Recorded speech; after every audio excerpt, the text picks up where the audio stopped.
Dice. First, let's run the code. It will ask your name.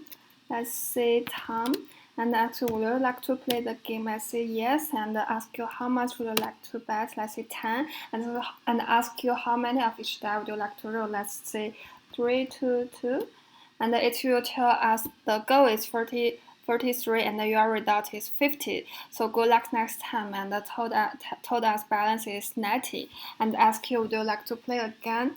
Let's say yes, and this time let's try some negative bet, and it will tell you you need to input a positive number, and ask you how much would you like to bet again. Let's say 10, and this time let's say 3, 2, 1. And it's told us results goal is 50, but our result is 44. So good luck next time, and we'll lose another $10. And ask you, would you like to play again? So let's say no, and it will say goodbye and end the program.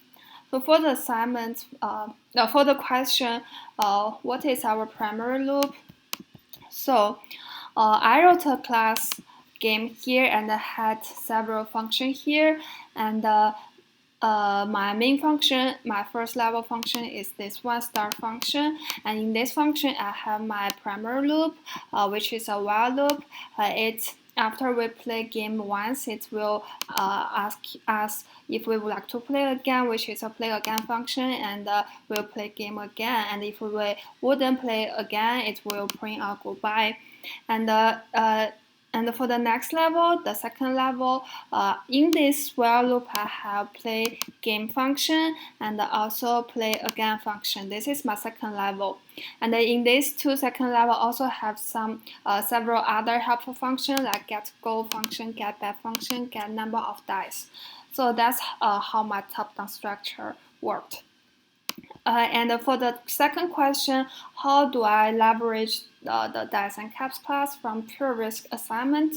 So what I did is I import my Pure Risk home assignments here. So with the file imported, I can use the class Cup in this assignment. And for the last question, what if the bet is a negative amount? So I restrict that in my get bet function here. So if the bet is less than 0, I will let the player input another number, and will run this get bet function again.